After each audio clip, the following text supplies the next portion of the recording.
Olá pessoal, estamos na nossa 12ª aula sobre Aristóteles. Serão 19 aulas sobre o pensamento de Aristóteles. Estamos quase chegando aí no fim de concluir as nossas ideias sobre o pensamento desse autor. Lembrando que estamos utilizando a obra lá do Nicolas Abanhanho, A História da Filosofia, que é uma excelente obra aí para quem quer conhecer a filosofia de forma assim mais completa. A obra do Abanhanho, também tem a obra do Giovanni Reale, que são bem interessantes. Na aula de hoje, nós estamos então falando um pouquinho lá sobre a questão da substância. Já faz aí umas 4 ou 5 aulas que nós estamos falando sobre isso. E hoje a gente vai tratar especificamente sobre a substância imóvel, ou o primeiro motor imóvel, tá? Essa é uma ideia aí que vai ser bem influente dentro da física aristotélica, também aí vai participar ali da física medieval e vai influenciar bastante o pensamento dos filósofos medievais, dos filósofos árabes. Vai ser uma ideia assim que vai ser combatida lá no nascimento da ciência moderna, lá com o Copérnico, Galileu, etc., quando a física começar a se matematizar. Ok? Então, nós estamos na nossa aula de número 78 e hoje nós vamos falar então sobre a substância imóvel, dando continuidade às nossas aulas aí sobre o pensamento e a filosofia de Aristóteles, conforme nós já estamos falando aí há algum tempo. A filosofia, como teoria da substância, compete não só a tarefa de considerar a natureza da substância, as suas determinações fundamentais e a sua função no devir, mas também o de classificar as substâncias determinadas existentes no mundo, que são objeto das ciências particulares, e de tomar como objeto de estudo aquela ou aquelas que escapam ao âmbito das demais ciências. Então, o Aristóteles considera a filosofia como algo que estuda as substâncias. A filosofia, ela pode ser caracterizada como uma teoria da substância, conforme nós já caracterizamos ali lá no comecinho, nas nossas primeiras aulas ali sobre o pensamento de Aristóteles. Então, o papel da filosofia é determinar quais são as substâncias, qual é a sua natureza, qual é a sua característica, como que a substância participa do dever e quais são as substâncias que são, digamos assim, trabalhadas pelas ciências particulares. A física trabalha o movimento, a matemática trabalha o número, e por aí vai, tá? Então, além disso, a filosofia também deve estudar aquelas substâncias que não são objeto das ciências particulares. E há uma outra denominação para as áreas da ciência, de certa forma, que estudam esses objetos aí que, digamos assim, não são passíveis de serem reduzidos pelas ciências particulares, conforme eu já vou mostrar para vocês. Ora, todas as substâncias se dividem em duas classes: as substâncias sensíveis e em movimento e as substâncias não sensíveis e imóveis. Aqui a gente vai começar a determinação do que são essas ciências aí para Aristóteles, que ciência que pega as substâncias imóveis, que ciência que pega as substâncias imóveis, tá? Então a gente vai começar a ver que há uma subdivisão sobre justamente essa forma como Aristóteles concebe as substâncias, tá? A substância e o seu movimento. Tem substâncias sensíveis em movimento e substâncias que são não sensíveis e não se movem. As substâncias do primeiro gênero, ou seja, aquelas substâncias sensíveis, constituem o mundo físico e, por sua vez, subdivide-se em duas classes. Aquelas substâncias, então, sensíveis e móveis, tá? Elas podem se dividir em duas classes. Elas fazem parte do mundo físico. A substância sensível, que constitui os corpos celestes e é inengendrável e incorruptível. Então, há uma substância sensível que vai formar os corpos celestes. Aqui é muito interessante, depois que vocês façam a pesquisa, de como era o modelo geocêntrico da física de Aristóteles. Na física de Aristóteles, a Terra está no centro do universo e ao redor da Terra giram esferas. São esferas celestes. E essas esferas celestes, elas fazem um movimento circular perfeito, porque elas são formadas por uma substância perfeita, uma substância sensível, que, por ser perfeita, não é nem engendrável, ou seja, não nasce, e não perece, não morre, e não se corrompe também, não se desgasta, não se destrói. Essa substância é o éter. Mas vamos falar sobre isso na próxima aula, não na aula de hoje. Além dessa substância sensível, o éter, há outras substâncias. Há substâncias constituídas pelos 4 elementos do mundo sublunar, que são, pelo contrário, geráveis e corruptíveis. Esses 4 elementos aí, que são as substâncias sensíveis, que de certa forma ali são substâncias que vão se degradar com o passar do tempo, que nascem, que crescem, que morrem, são as 4 substâncias de Empédocles. A terra, a água, o fogo e o ar são as substâncias que formam os elementos que estão na esfera sublunar, ou seja, abaixo da Lua, que no caso constitui a Terra, as pessoas, toda a existência, toda a vida, etc. Então, na região sublunar, na esfera sublunar para baixo, né, que é a esfera da Terra, porque a Terra está no centro do universo, existem. Isso é formado por 4 elementos. Os 4 elementos formam essa realidade sublunar.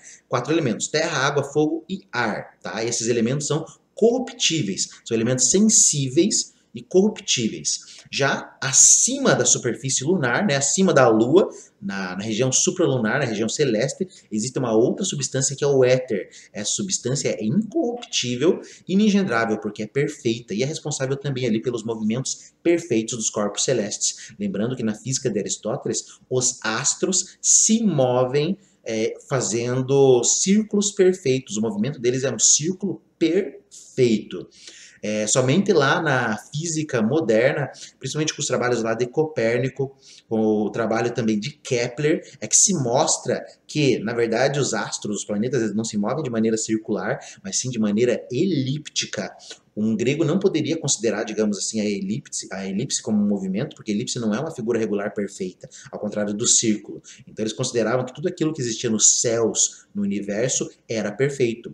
Quando a gente fala céu, aqui na perspectiva do Aristóteles, o céu é representado não por esse céu azul que a gente está vendo aqui, também mas o céu que ele está falando é a forma do universo como um todo. Tem a Terra, tem a esfera da Lua, tem a esfera dos planetas, e lá no finalzinho tem a última esfera, que é a esfera onde ficam as estrelas fixas. As estrelas não se movimentam, mas estão lá no limite do universo. É até aí que vai o céu, na perspectiva do Aristóteles. O que mais? Essas substâncias são objeto da física. Todas essas substâncias que eu falei, o éter, que é perfeito, a terra, a água, o fogo e o ar, que são imperfeitos, são objetos de estudo da física. É a física que vai estudar essas substâncias. Já há um outro grupo de substâncias que eu vou falar agora. Lembra que eu havia falado que havia 2 grupos de substâncias? Aquelas substâncias que são sensíveis, que são essas aí que eu acabei de apresentar, e agora as substâncias não sensíveis, que são um outro grupo de substância. O outro grupo de substâncias, as não sensíveis e imóveis, é objeto de uma ciência diferente, a teologia, a qual Aristóteles dedicou o livro 12 da Metafísica. Então veja, para o estudo da substância existem 2 ciências. A ciência que vai estudar as substâncias sensíveis, que é a física, e a ciência que vai estudar as substâncias que não são sensíveis e também são imóveis, e a ciência é a teologia, tá? Então a teologia, que na perspectiva do Aristóteles, vai justamente se debruçar sobre essas substâncias que não são móveis e também que não são sensíveis, que é justamente o objeto de estudo da aula de hoje. Hoje nós vamos falar sobre a substância imóvel, portanto a aula de hoje será uma aula de teologia.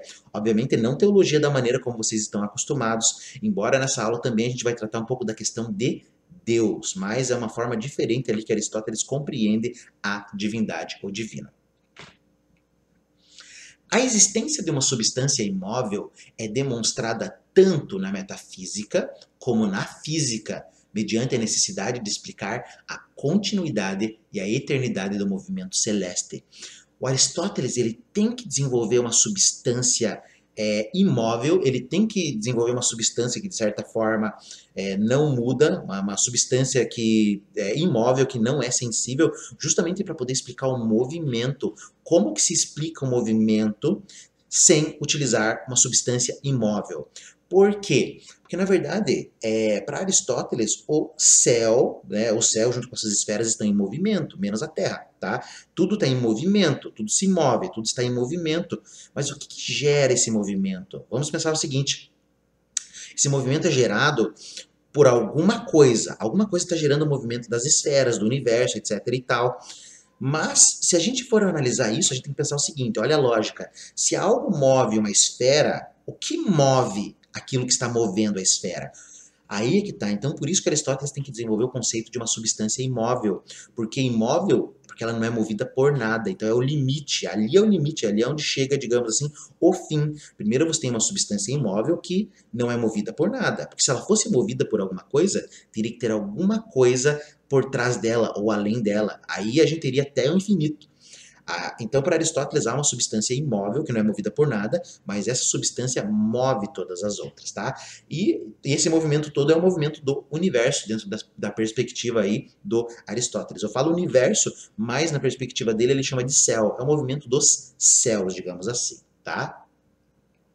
E também, né, essa substância imóvel, ela também tem que ser utilizada ali para explicar justamente essa questão do movimento perfeito, né, realizado ali pelas esferas. Porque o movimento tem que ser perfeito, porque se não fosse um movimento perfeito, ele estaria ali, digamos assim, atrelado à geração e à corrupção. O movimento não pode ser imperfeito, parando, acelerando, indo devagar, indo rápido, não pode ter essa inconstância, né? O movimento tem que ser perfeito ali, porque justamente através da ideia da perfeição, onde não há uma corrupção. O universo, de certa forma, ali, o céu, ele é eterno na perspectiva de Aristóteles, justamente porque ele faz um movimento ali que nunca vai acabar, que é o movimento circular, conforme a gente vai ver ali com o passar do tempo. Quer ver? O movimento contínuo, uniforme, eterno do primeiro céu, o qual regula os movimentos dos outros céus, igualmente eternos e contínuos, deve ter como sua causa um primeiro motor. Então, assim, o Aristóteles considerava alguns tipos de movimento.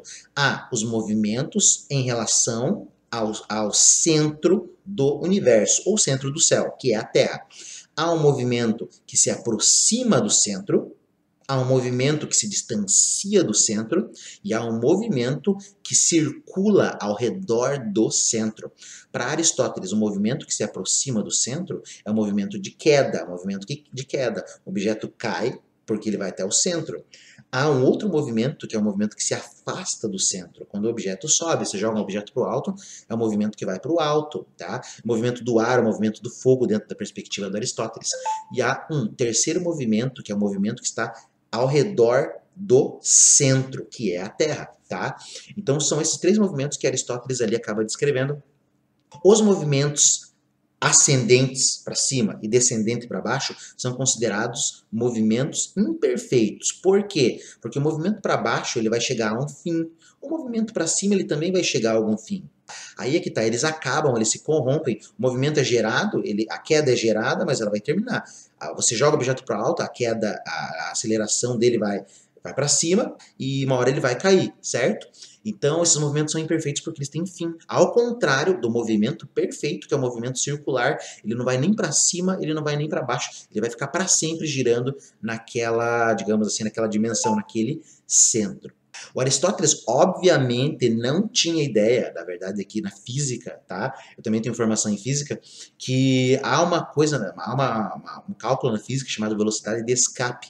Se você conseguir jogar um objeto a uma velocidade inicial extremamente alta, talvez ele nem volte mais ali para Terra, mas a velocidade tem que ser muito alta, tem que ser enorme. Jogou o objeto assim, velocidade inicial bem alta, não volta nunca mais. Se jogou uma velocidade assim baixa, ele obviamente vai subir e depois ele vai cair de novo, justamente por causa da atração gravitacional. Mas isso é uma outra história, tá? Então o movimento dos astros, a esfera ali dos astros, dos planetas, a esfera celeste, elas representam um movimento perfeito, que é o círculo. Não vai nem para cima nem para baixo, vai ficar para sempre lá. Mas o que gera esse movimento? Já dissemos, é aquilo que Aristóteles chama o primeiro motor. O primeiro motor é o que vai gerar o movimento de todas as esferas. Mas esse primeiro motor, mais uma vez, ele tem que ser imóvel. Por que ele tem que ser imóvel? Porque se ele se movesse, alguma coisa teria que movê-lo. Se alguma coisa movesse ele não seria o primeiro, porque daí teria um outro motor antes dele. Então há um primeiro motor que justamente vai dar movimento a todos os outros motores. Mas este primeiro motor não pode ser, por sua vez, movido, pois de outro modo requeriria uma causa do seu movimento, e esta causa uma outra ainda, e assim até o infinito. portanto, deve ser imóvel. É todo esse argumento que a gente está trazendo aqui, tá? Mais ou menos se a gente for parar para pensar na história, por exemplo, da geração. Esse vai ser um dos argumentos lá do Tomás Aquino. O Tomás de Aquino vai apresentar lá 5 provas da existência de Deus. Uma das provas é justamente essa, a ideia da causalidade. Por exemplo, uma coisa vai causando a outra, uma coisa vai causando a outra. Se a gente voltar para a primeira causa, a gente tem que pensar o seguinte, pô, tem a primeira causa, mas o que causou essa causa? Se algo causou essa causa, ela não é a primeira causa, porque teve outra causa antes dela. Portanto, a primeira causa é Deus, porque nada causou Deus, mas ele causa tudo. Esses são os argumentos de Tomás de Aquino. Há um outro argumento também da geração. Eu sou filho do meu pai e da minha mãe, mas meu pai teve um pai e uma mãe. O meu avô teve um pai e uma mãe, meu bisavô teve um pai e uma mãe, e por aí a gente vai até o infinito. Mas quem foi o primeiro pai e mãe? Ou quem foi o primeiro homem? Então tem que haver alguma coisa que criou esse homem justamente para dar continuidade a tudo isso aí que a gente existe, né? Porque se não tivesse alguém que tivesse criado esse homem, da onde ele teria surgido, da onde ele teria se originado? Então aí que tá, por aí que vai essa ideia mais ou menos, tá? Então, para haver um movimento, para haver a mudança, para haver a rotatividade das esferas celestes, tem que haver algo que move elas, mas não é movido. E esse é o primeiro motor imóvel, tá? Ora, o primeiro motor imóvel deve ser ato, não potência. A aula passada discutimos a teoria do ato e da potência. O ato está ligado à forma, potência está ligado à matéria. O primeiro motor imóvel não pode ter matéria. Por que ele não pode ter matéria? Porque se ele tivesse matéria, alguma coisa teria que causar essa matéria. Se alguma coisa causa essa matéria, então ele já não é o primeiro motor imóvel. Tem que haver um outro motor antes dele. Então esse motor, esse primeiro motor imóvel, ele está ligado à ideia de forma, à ideia de ato. Ele é ato puro. E a ideia de potência também gera uma outra questão. A potência é aquilo que tem um potencial de ser, de vir a ser alguma coisa. Se o primeiro motor fosse vir a ser alguma coisa, isso significaria que teria mudança. Se teria mudança, toda a ordem do universo ali, toda a ordem dos céus poderia se modificar também, o que a gente não percebe. Porque para os gregos, os planetas sempre vão se encontrar ali nas mesmas posições, nas mesmas rotatividades, digamos assim. E eles sempre vão estar lá, porque sempre tem alguma coisa organizada, alguma coisa que ordena eles, e essa coisa não pode mudar, porque ela é eterna, ela é perfeita. Se ela é perfeita, se ela é eterna, então não tem mudança. Se não tem mudança, não tem potência. Se não tem potência, ela é ato puro. Ela é um ser que não é sensível, é um ser que é imóvel, e por isso que é um ser que é puro ato. Porque ela não pode ser potência. Primeiro, por não possuir matéria, e segundo, por não modificar ali a sua essência. Ela sempre vai ser ato, ela sempre vai ser aquilo. O primeiro motor é sempre o primeiro motor. Então acho que essa é a grande ideia ali desse primeiro motor como ato. Aquilo que só tem a potência de mover pode também não mover. Então acho que essa é a ideia. Se o primeiro motor tem a potência de mover, ele também teria a potência de não mover, e a potência gera mudança. Não pode haver mudança nesse ser imóvel, portanto ele tem que ser ato puro. Mas se o movimento do céu é contínuo, o motor deste movimento não só deve ser eternamente ativo, mas deve ser pela sua natureza ato e absolutamente privado de potência. Foi tudo isso que nós já trouxemos aqui. O primeiro motor ele tem que ser ato, ele não pode ter potência, porque se ele tiver potência ele vai mudar. Se ele muda, o universo todo como um todo acaba mudando também, tá? Então acho que essa é a grande ideia ali da teoria do ato e potência de Aristóteles. Depois que a potência é matéria, esse ato está também privado de matéria. É ato puro. Foi aquilo que eu acabei de falar também. Se ele fosse matéria, ele teria que ser gerado de alguma matéria, de alguma outra coisa, mas ele não é.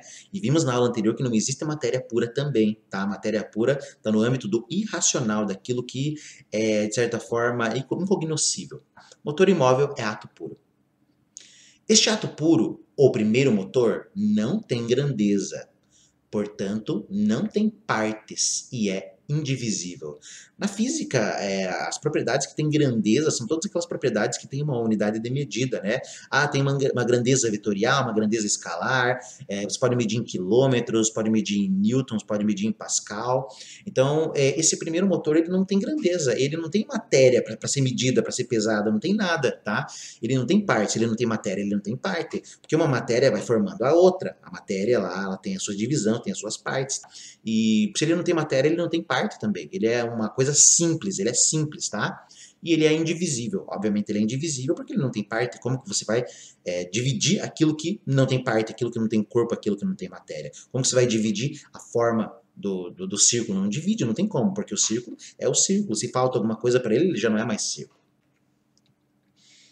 Com efeito, uma grandeza finita não poderia mover por um tempo infinito, pois que nenhuma coisa finita tem uma potência infinita. Se esse primeiro motor ele fosse uma grandeza finita, que tivesse fim, que pudesse ser medida, pesada, etc., calculada, ele não poderia gerar um movimento infinito dos céus. Não, então ele não pode ser uma grandeza finita, tá? Até porque, né, uma coisa finita na perspectiva de Aristóteles não gera algo infinito também, tá? E uma grandeza infinita não pode subsistir. Uma grandeza infinita não tem como subsistir, não tem como a matéria ser uma grandeza e subsistir por si só, ser perfeitamente, digamos assim, incorruptível. A matéria se corrompe. Então, ela não pode subsistir de maneira eterna também, tá? Ela não pode ser infinita. Mas não tendo matéria nem grandeza, a substância imóvel não pode mover como causa eficiente. A causa eficiente é aquela que justamente vai operar sobre o sínolo, que é a junção da matéria e da forma, conforme nós vimos nas aulas anteriores. Matéria e forma vão formar aquele sínolo, aquela substância. Se o motor imóvel não tem matéria, não é como causa eficiente que ele opera. Ele não pode mover como causa eficiente.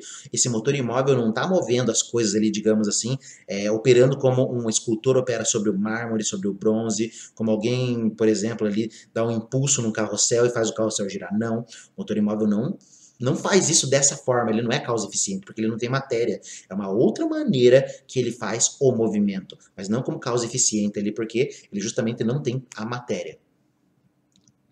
Resta-lhe, portanto, que mova como causa final, enquanto objeto da vontade e da inteligência. Isso aqui é muito interessante dentro da filosofia e da física aristotélica. Por quê? Porque o primeiro motor, ou o motor imóvel, ele move as coisas não como causa eficiente, não como causa material, porque ele não tem a matéria, mas ele move como causa final. A causa final é a forma como esse motor imóvel faz as esferas celestes, as coisas se moverem. E por que as coisas se movem por causa da causa final? Justamente por causa da vontade e da inteligência.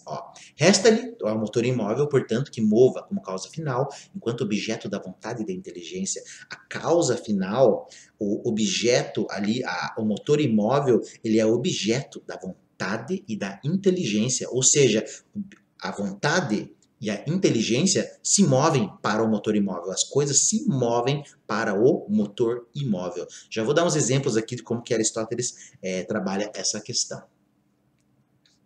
De fato, tudo aquilo que é desejável e inteligível move sem ser movido, e um e outro se identificam no seu princípio, pois que aquilo que se deseja é aquilo que a inteligência julga bom, enquanto é realmente tal. Então veja, um objeto do desejo é aquilo que move sem ser movido.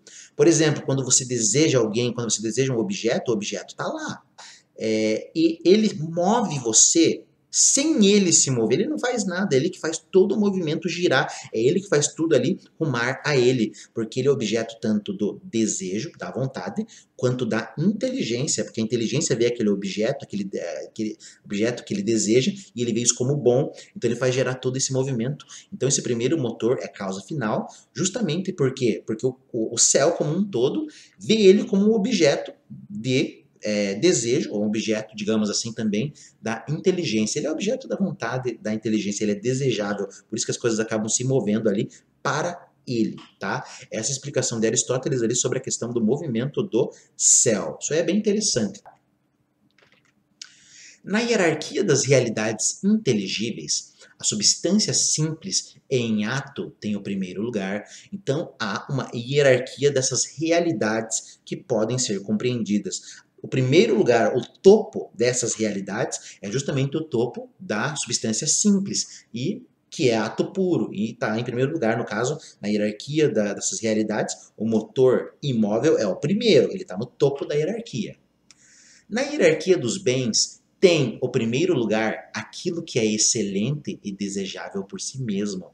Então, há uma hierarquia também, né? No caso, isso aí a gente vai entrar numa questão ética ali da perspectiva do Aristóteles, que também está dentro dessa perspectiva ontológica, que na hierarquia do bem, o primeiro objeto é aquilo que é excelente e desejável por si mesmo. Portanto, isso se confunde com o motor imóvel. O motor imóvel, tanto na hierarquia celeste como na hierarquia dos bens, é aquilo que é desejado por si mesmo. Tá? Ele é ato puro e é aquilo que move todas as coisas. Ele faz tudo, na verdade, se mover justamente apenas porque tudo deseja a ele.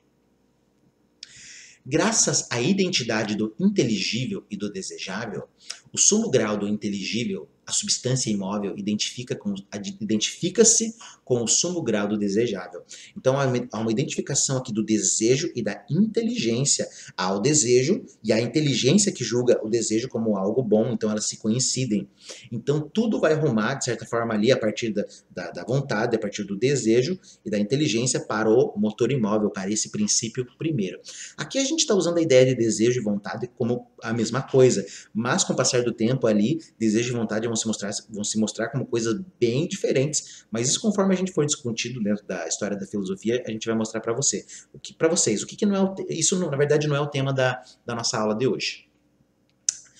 A substância é, pois, também o grau supremo da excelência, o sumo bem. O sumo bem também é representado ali pelo motor imóvel. Então, tudo isso ali vai, digamos assim, culminar no motor imóvel como princípio da hierarquia, tanto do bem, do sumo bem, quanto da hierarquia celeste.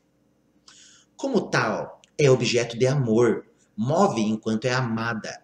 E as outras coisas são movidas pelo que ela move dessa maneira, isto é, pelo primeiro céu.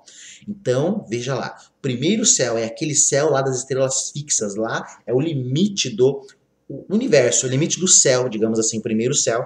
E na perspectiva de Aristóteles, como o primeiro céu, ele obviamente está perto ali desse motor imóvel, ele é o primeiro que vai ter o movimento, ele vai se movimentar por causa desse motor imóvel. O movimento do primeiro céu vai fazer o movimento dos outros céus. O movimento do primeiro céu vai movimentar as outras esferas celestes e por isso existe o movimento. A substância imóvel, na medida que é a mais elevada de todas, pertence propriamente a que até para os homens é a vida mais excelente, mas que só lhes é dada por breve tempo, a vida da inteligência. A inteligência, como se coincide com o bem, com o sumo bem, ela também está lá presente na substância imóvel. A substância imóvel também é uma substância inteligente. Dentro do universo, dentro do céu aristotélico, todos os astros, as estrelas, etc., são seres que têm vida, tá? Isso é bem interessante aí, o universo do Aristóteles é um universo vivo. Também lembra lá o universo mais para frente lá do Giordano Bruno, que também é um universo apresentado como universo vivo, digamos assim, tá? Um ser vivo. Há também atualmente a teoria de Gaia, né? A teoria de Gaia vai defender que a Terra é um ser vivo, tá bom? Também isso é bem interessante e bem legal. Então, esse primeiro motor imóvel tem a inteligência também, e essa inteligência também é dada aos homens, mas por um breve tempo, né? Porque os homens vão morrer, enquanto a inteligência suprema está lá justamente nesse motor. Só a inteligência divina é que não pode ter um objeto diferente de si ou inferior a si própria. Veja, dentro da lógica aristotélica, o motor imóvel está lá, ele não se move. Ele faz tudo mover-se justamente porque tudo deseja ele, tudo se move por amor, digamos assim. As coisas se movem por amor a esse primeiro motor. Mas todas as coisas têm como objeto justamente esse motor. Qual é o objeto do amor das esferas celestes e do todo plano? É o motor primeiro. Já esse motor primeiro, ele não tem como objeto as coisas inferiores, ele não tem como objeto, digamos assim, ele não modifica, ele não muda, ele não é material para estar ali interagindo com essas esferas celestes. Então esse motor imóvel, como é a inteligência também, ele, na verdade, só reflete, digamos assim, ele só tem como objeto da vontade e do desejo ele mesmo, ele próprio. Ele é o próprio objeto, digamos assim, do seu desejo, da sua inteligência, da sua vontade, tá? Ele pensa-se a si mesmo no lugar do inteligível, no lugar daquilo que pode ser compreendido, digamos assim, aquilo que pode ser estudado, ele é o único que pensa a si mesmo. A inteligência e o inteligível são em Deus um só.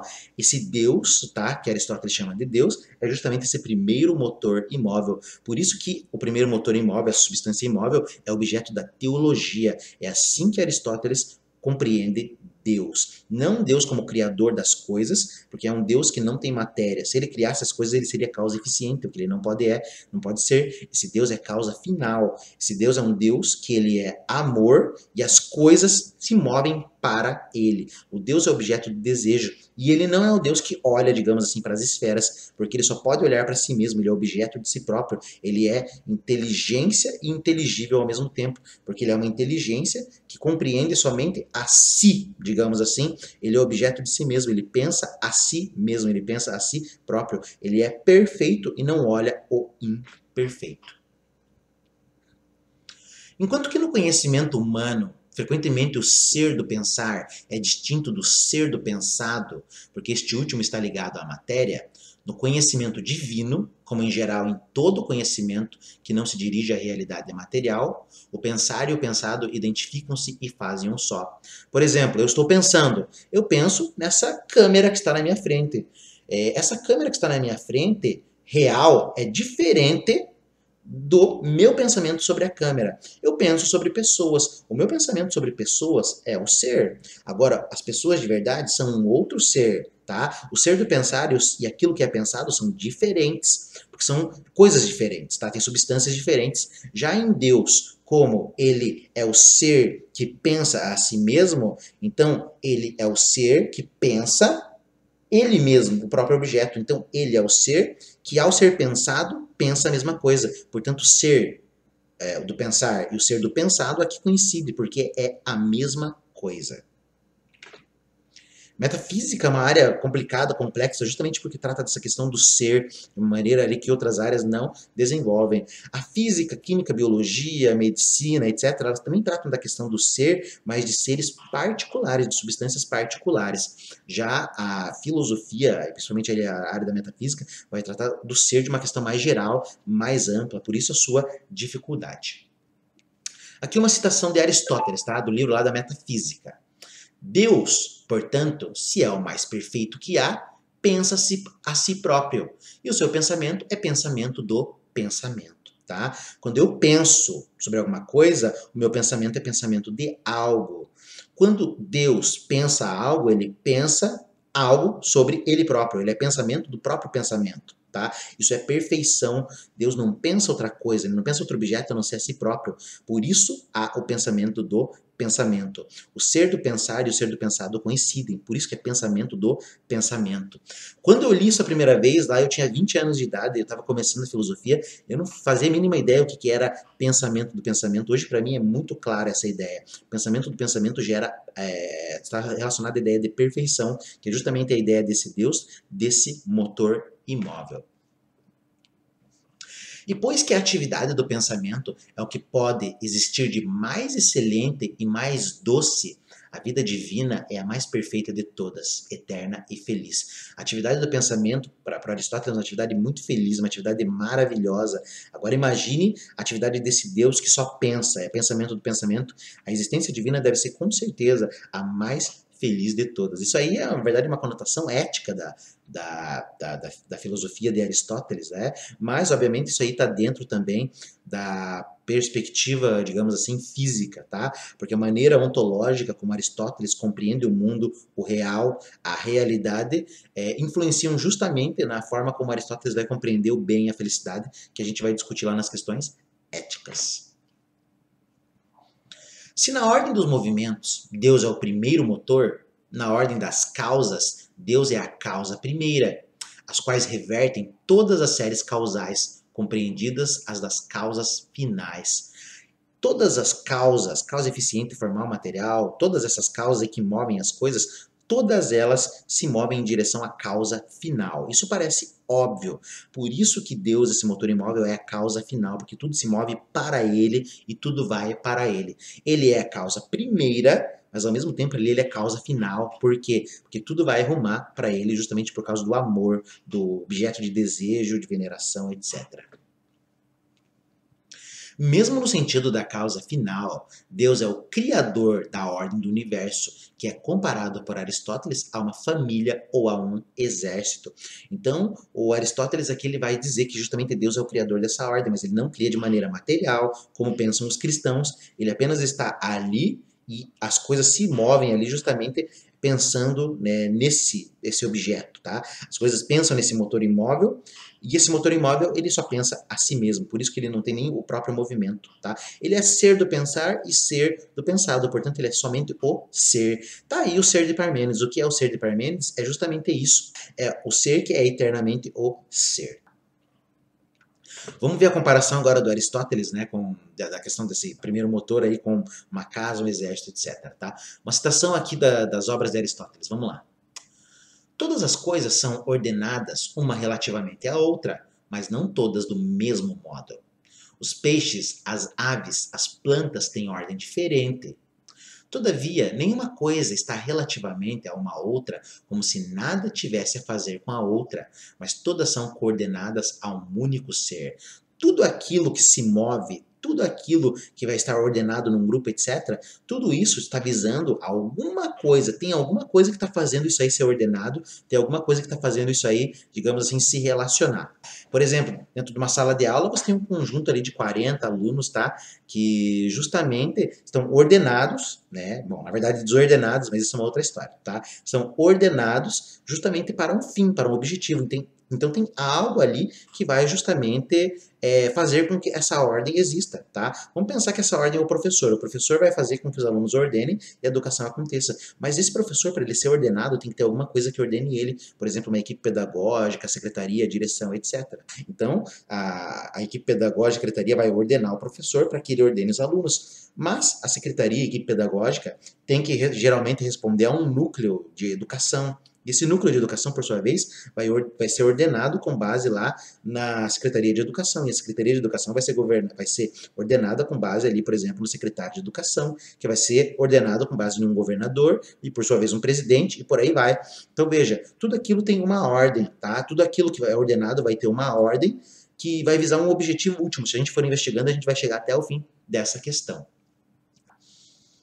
Isto é, por exemplo, aquilo que acontece numa casa onde os homens livres não podem fazer aquilo que lhes agrada, mas todas ou pelo menos a maior parte das coisas acontecem segundo uma ordem. Tudo vai ter uma ordem ali que vai ordenar essas coisas, tá?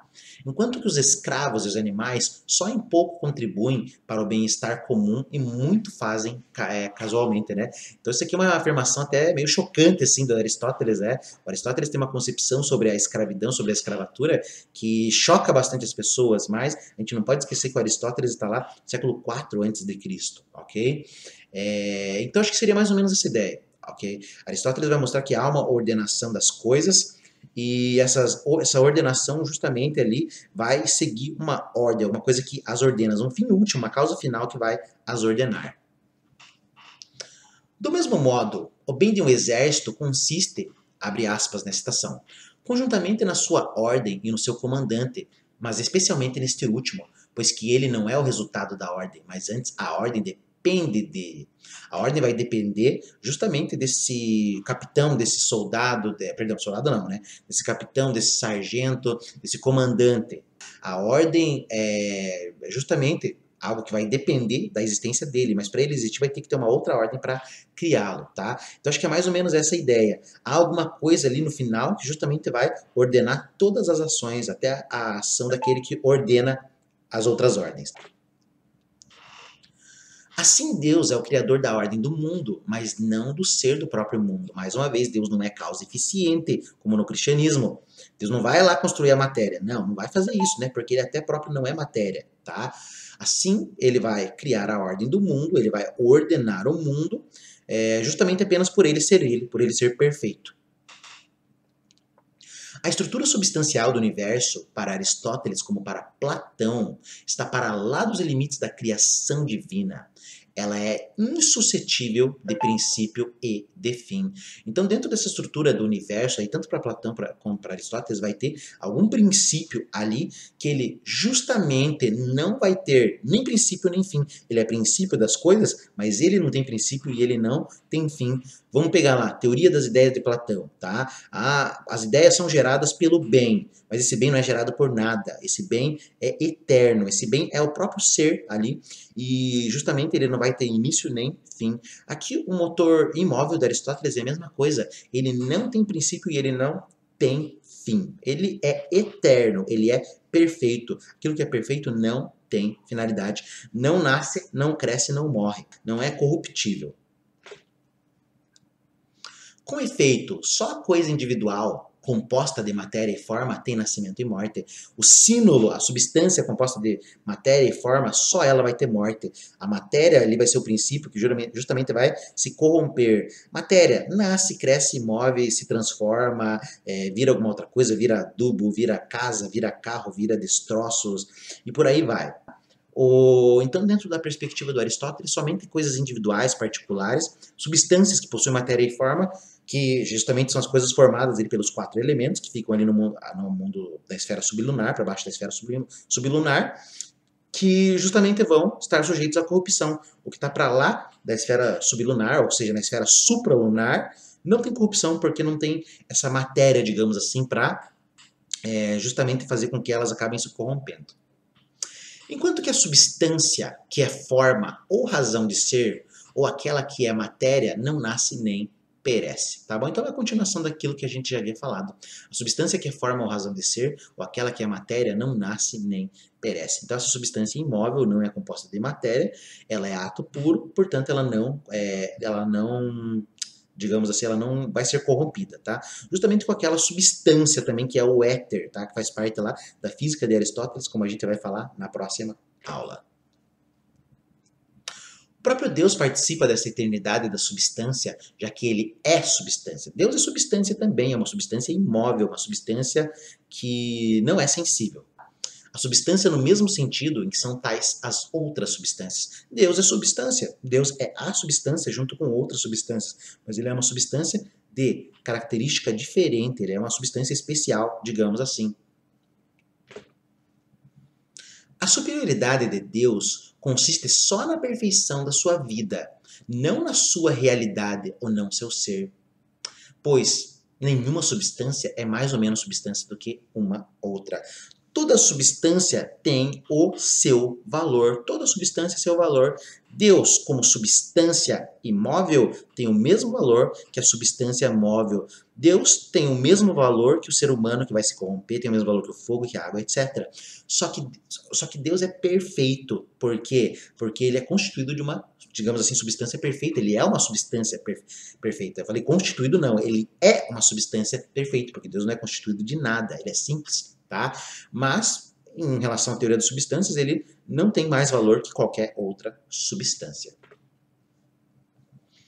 Ele é o princípio que explica o movimento do primeiro céu, o motor imóvel explica o movimento do primeiro céu, que é atraído por ele como objeto de desejo e da inteligência, conforme já havia falado.